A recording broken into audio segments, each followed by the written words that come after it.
People always joked there was something unnatural about him, something inhuman. They joked about it often, referencing his otherworldly battling skills and silent demeanor. They didn't know how right they were. The first thing anyone noticed about Red was his eyes, or at least the fact that it was so hard to see them.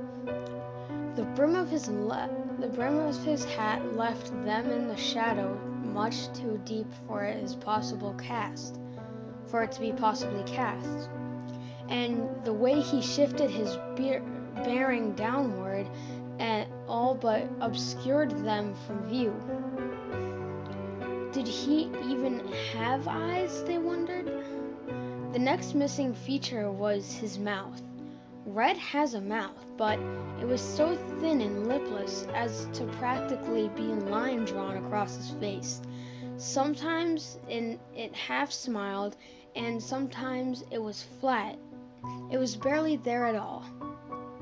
The mouth thing, they figured, kind of made sense. After all, Red never said anything, not a word. Some people said he was mute. Some that he had simply chosen not to use his voice. The boy like Red attracts rumors like a magnet does metal. The less he appeared to the world, the more the world made of his appearances. The more impassive and indestructible his manner, the more they imagined lurking behind his silence. These rumors, sometimes they have a way of rounding themselves into something like the truth. The darkest of rumors the darkest set of rumors were the least plausible and realistic, but they were the most intriguing. Everybody whispered them to each other, other in dark rooms, or references them to scary stories on the internet. There were many versions, but they were all similar. Red is evil. He is a demon. He is a ghost.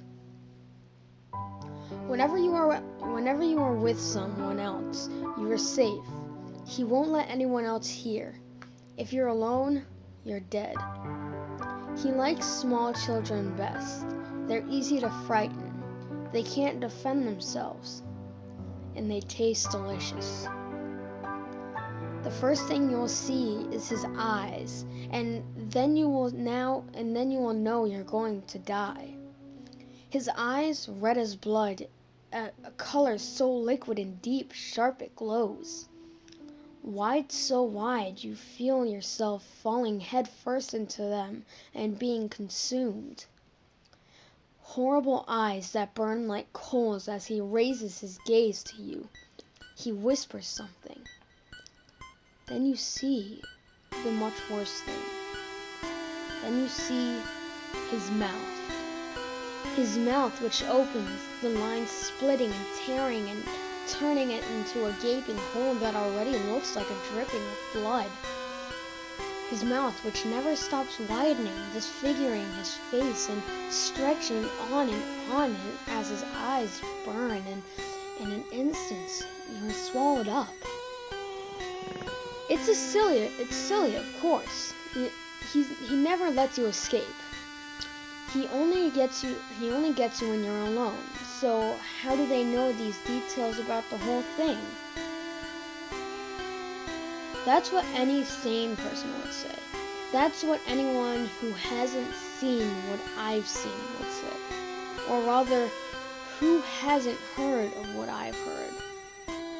I met Red once, before he was renowned enough for these rumors to start. Back when the only fame he had was within Palatown for being a strange child who left to set out on his own at age of 10. It was a gate to Victory Road. He was gaining a bit of fame for himself with a fast ascension through the gyms, and he made it into Indigo Plateau much faster than anyone before him. When I saw him, a trainer too.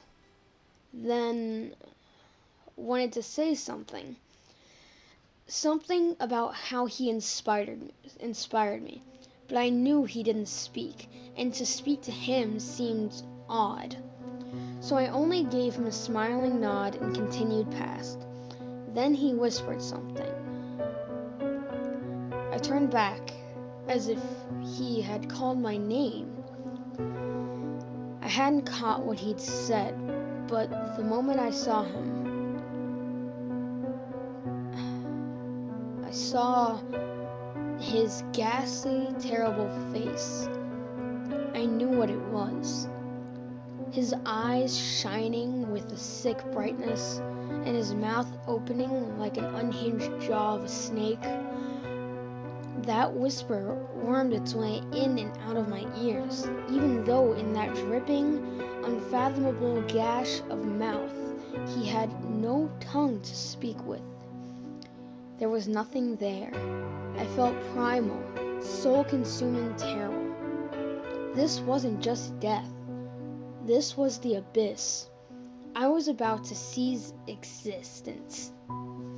Then, suddenly, the mouth was shut, closing not quite perfectly into a tattered or almost stitched together shape. His eyes remained fixed on me, and the ruined and twisted closure of his mouth formed a half smile. I can't tell you what he said. I remember it, of course, as much as I remember running as fast as my legs have carried me. If you think I escaped, you're dead wrong. They call me crazy, and I don't disagree. And moved on. But it makes a great story, and I doubt I'm the only one he's done this to. So before long, people were telling that story.